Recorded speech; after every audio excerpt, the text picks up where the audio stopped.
Alrighty, hello everyone. We got the second week snapshot of Cosmic Crucible's meta. We've actually had some pretty interesting changes, a lot of which has to do with what worked and what didn't on offense. So room 1, the biggest thing here is that I'm finding new warriors to be incredibly difficult to actually want to use on offense. A lot of the time you end up wanting to use it on a team like Web Warriors in room 6, and they still have issues with RNG, especially if you aren't punching down big time.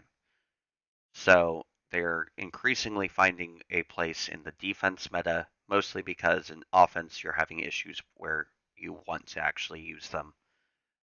In room 1, I put new warriors with Phoenix and Mordo. This is what I personally did. If you have Uncanny Magic, of course I wouldn't use Phoenix here, and I'm using Loki on my Dark Hunters instead of Mordo.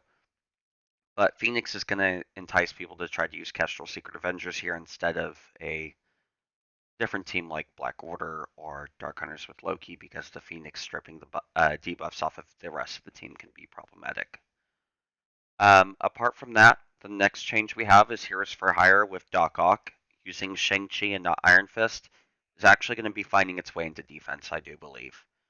So a lot of the issue with Shang on Young Avengers into Wakanda is once Killmonger starts to get big enough and has the T4 in his ultimate, that chain is starting to delete Shang-Chi's, even ones that are sometimes dramatically bigger than the Killmonger you're going into, and it's causing a lot of awkward scenarios where you're losing a character you shouldn't, hurting both your healthy characters and in times your turn bonus, because you're taking longer to take out the Wakanda with the rest of the 4-man Young Avengers.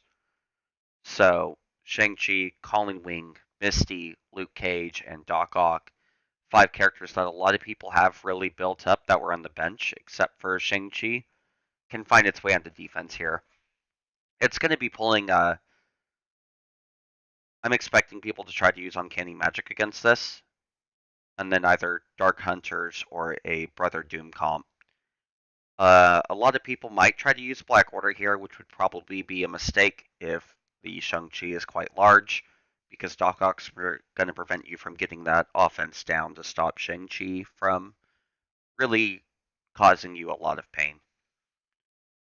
Black Order's still here. Nothing's really changed there. You're going to see Black Order on offense or defense in room 1 or 2, and that's pretty much where they're likely to stay. Nothing really has seemed to happen with that team. A lot of that just has to do with the room bonuses. Astonishing X-Men hybrids are still fine in room 1 or 2.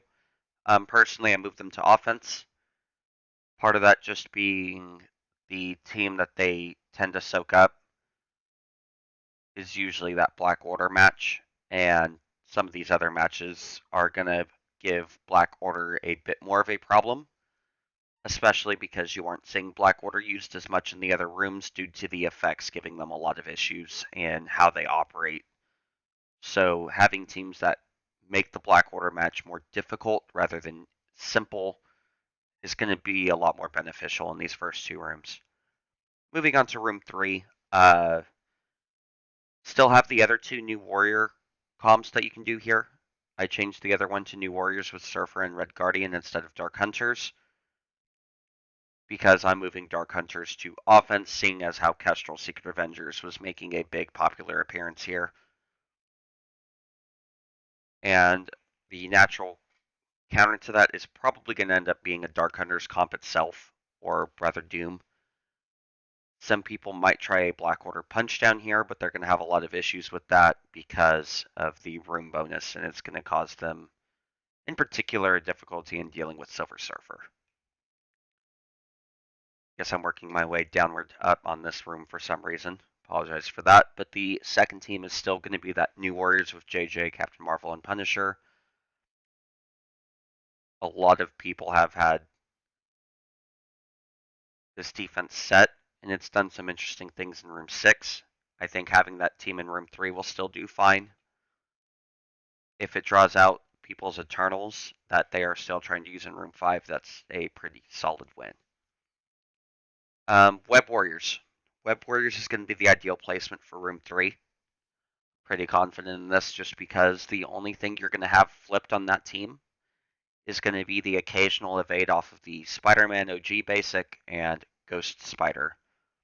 And the two most popular counters to Web Warriors, apart from Dark Hunters being Uncanny Magic and Black Order, that are really going to come in here are going to have a lot of defense up, a lot of deflect that get flipped, and enable the Web Warriors a better chance of winning in those counter matchups. It's going to be a lot more beneficial to have Web Warriors in Room 3 because the room bonus barely hurts them, whereas it hurts their main counters a bunch. Room 4 has not seen a lot of change at all. Full Marauders are still going to see their gameplay here because having that second team where you want to use SA Kestrel in contrast to Room 1 is going to prove problematic for a lot of people. A lot of people are still trying to use Black Order here too to counter that team, and it's punishing them quite dramatically when Thanos and Proxima take the slow and trauma on turn. Room 5. The only major difference that happened here in the Wakanda counter is instead of Shang-Chi, you're going to be wanting to use Doom. Larger Killmongers, especially when you get into the 700, 800k Wakanda teams with the G14 Killmongers and bigger, the right T4s, is starting to cause Shang-Chi a lot of issues with survivability. Killmonger does a lot of damage outright, and if members of the Young Avengers aren't big enough to come close to matching that Killmonger, you can start to run into issues, much like, if you took Infinity Watch into Heroes for Hire and War, and your Nebula's too small, where they'll just get deleted. So, in this matchup, you really want to pay attention to the size of the Killmonger compared to some of the lower members in your team, especially if you have a lower Echo or Kate Bishop, and Doom is going to help play a role in cleaning up that matchup a little bit. This matchup does have some RNG, but we have seen Weapon X start to perform reasonably well in the mirror. Not the mirror, I don't know what I'm talking about there. They have some RNG elements to them that make it sometimes unreliable, especially against the larger Wakandas, so take some care when using this matchup here. Understand that you aren't going to be going first, and that's going to cause some difficulty because you're going into a pretty beefy team. I think once M'Baku's start to get up there, that Weapon X might find some more struggle. Particularly in this matchup, you need to be using the special on Sabretooth, probably with the full team if you're using Weapon X to counter Wakanda, which would mean you don't have it on that Marauders team on defense. So I would probably stick to Young Avengers plus Doom because without that Sabretooth special, you weren't landing disrupted on M'Baku, and that can present you with some interesting issues. Room 6 hasn't seen too many changes either. New Warriors with JJ, Captain Marvel, and Punisher still is a solid choice here. Some people are starting to try to use Secret Avengers here, which is a mistake because Captain Sam won't trigger his ult speed bar, especially on defense when it's the first move he's going to use because of the room bonus in this room, and you're going to run into some issues using that. Not too many people have tried to use Skill Military yet from what I've seen. I still think that they would be a decent choice just because a lot of their ideal counters really operate on turn bar manipulation, like Black Order. Apart from that, honorable mention, Marauders can also work in Room 6. They don't have too much turn bar on spawn going on, and Emma's passive still works if you plan to use Emma on defense rather than offense. I do think she works better on offense because you need her typically with the Eternals if you happen to run into an Eternal team on defense and or a complicated team on defense that you really just want to blow out of the water with Icarus and Cersei rather than struggle against. So apart from that, you could just put the normal Marauder team here and another team in Room 4 like the Dad Bros comp.